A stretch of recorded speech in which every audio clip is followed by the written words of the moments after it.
Another reason why he's crawled out of his rock, he needs money. You think he needs money? Absolutely. He's always flossy. It's absolutely, he needs money. You think he's going Once broke? again, come on. Fighters like that always go broke. It's heartbreaking to see an icon go out like that. He only gonna fight the guy that they're gonna pay him the most money to fight. So, you know, and I think that pretty much, I don't think no fighter out there that can outbox him. They say, can't outbox him, I don't know if you can beat him. If Mayweather really wanted this fight, he would have had this damn fight years ago when Manny Pacquiao was asking for a rematch. Mayweather has to do this fight because he needs that bread. Because he needs money, that's why. All the rumors are true. It's a sad thing, but it is what it is. Once hailed as one of boxing's richest icons, Floyd Mayweather now faces shocking claims from fellow legends, suggesting his wealth may not be what it seems. Timothy Bradley Jr. says Floyd is chasing a Pacquiao fight because he needs money. Why? That's why. And it's funny when you have options. When you have options, yo, you can make your choice. When you doing great and you got money in the bank and you pretty, yeah. You pretty, 51 or 50-0. Isn't it great? But now, when you need them, you call on them. Mayweather didn't want this damn fight with Manny Pacquiao years ago, and now he wants this damn fight now. Because he needs money, that's why. Evander Holyfield believes Floyd picks opponents for the biggest payday, not legacy, warning that staying too long in boxing could cost him his perfect record and reputation. Anybody stay here too long, they're gonna lose eventually because you're gonna get older. And somebody gonna beat you if you stay there too long. So everybody was undefeated at one point in time. And so if you undefeated at one point in time, then what happened? Stay there too long. You stay there too long, then you won't. Terrence Crawford says it is sad to see a legend like Floyd in this position, urging him to stay retired as continuing to fight risks his legacy and health, while raising questions if his comeback is driven by financial pressure. He shouldn't have been in there at all. You know, I think it's other ways. Yeah. You know, it's other ways. Joe Rogan explains that massive wealth does not guarantee stability, as poor financial decisions, lawsuits, and mismanagement have affected fighters like Floyd Mayweather and Mike Tyson. Get that money. Yeah, but with all his connections and things like that, I think people could have put him in the right position to make some money. If he's got people with him that are looking out for his best interest. But you know how it is. When there's a guy like that, that's a big name, usually everybody around him pretends they're looking out for their best interest, but there's always lawsuits later on. You find out someone was stealing money or not paying him what he deserved. There's always a bunch of bullshit involved. Lennox Lewis calls the Mayweather versus Tyson exhibition a pure money grab, saying is smart business built to generate huge revenue, not prove anything in the ring. The Mike Tyson exhibition, is it something that sounds fun? Something just like a money grab, or some history between the two that these two guys could just settle out a little bit? Listen, I think it's just business. I think it's, you know, it's smart business. Got two great fighters with great social media. I got you. So it's a great matchup.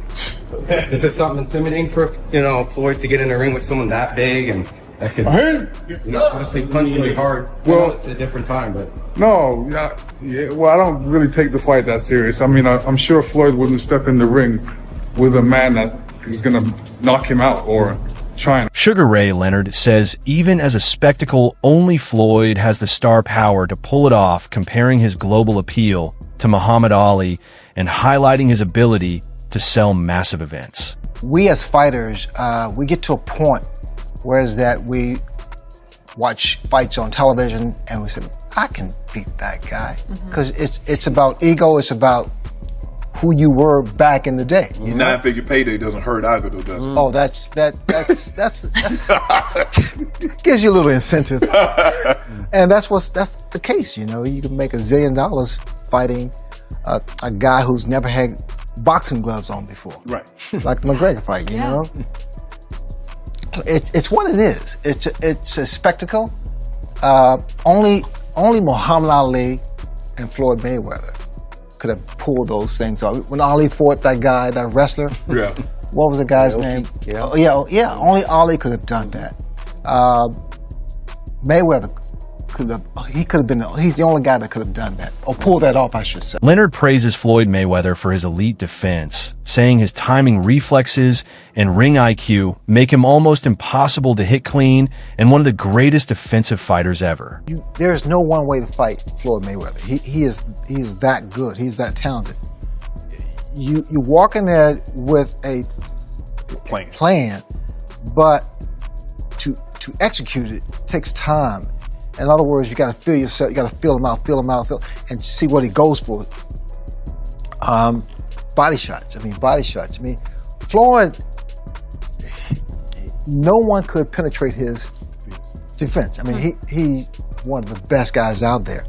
But I would say body shots. But then, it's so hypothetical. I feel kind of awkward talking about. It's. Well, do you see a weakness in his game at all?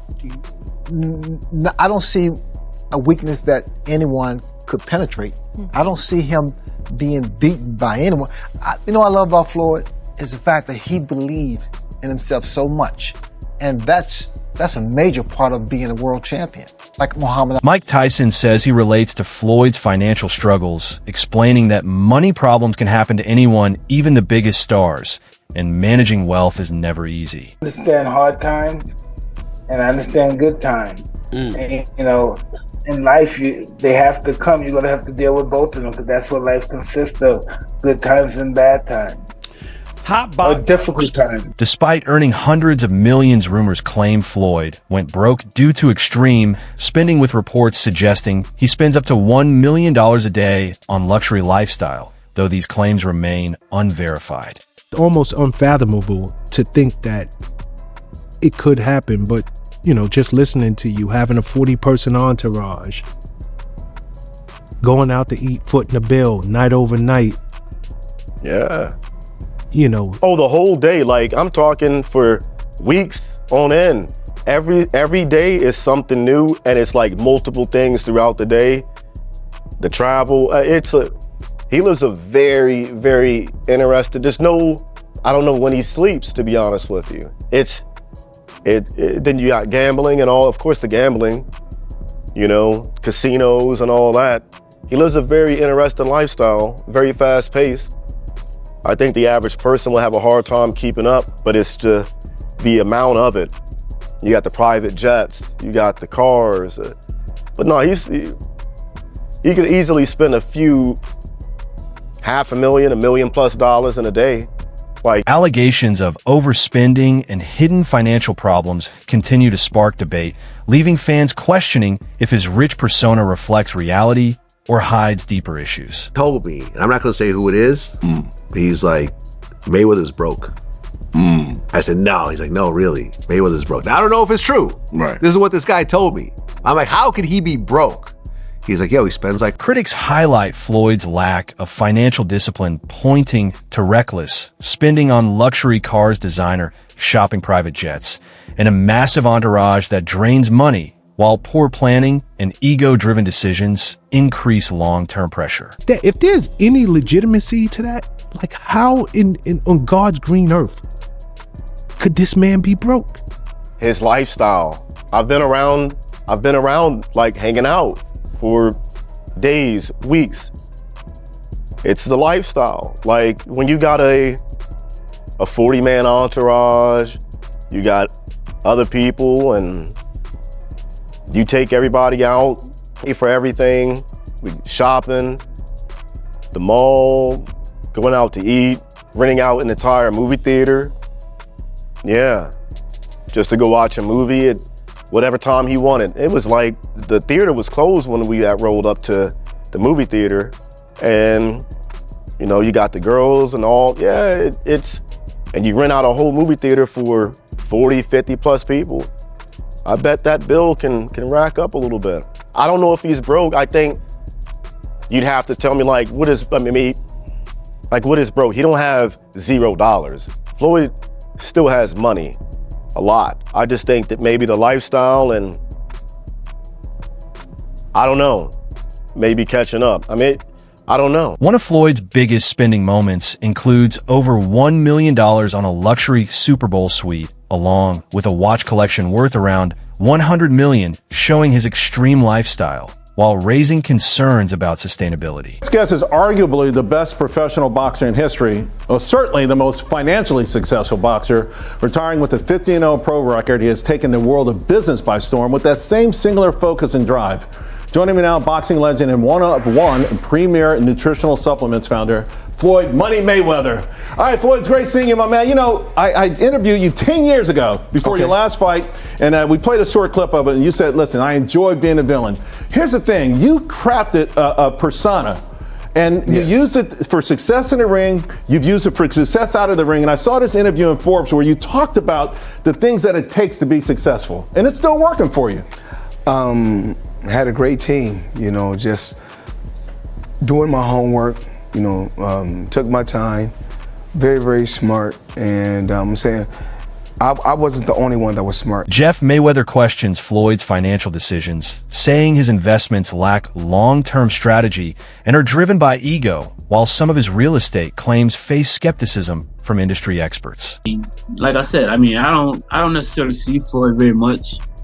So we don't really get a chance to talk very much, and so I don't really know what's going on. I know he's doing things that, you know, to better his life, like, you know, buying homes and buying, you know, different things, and so I mean I don't know exactly what he's doing.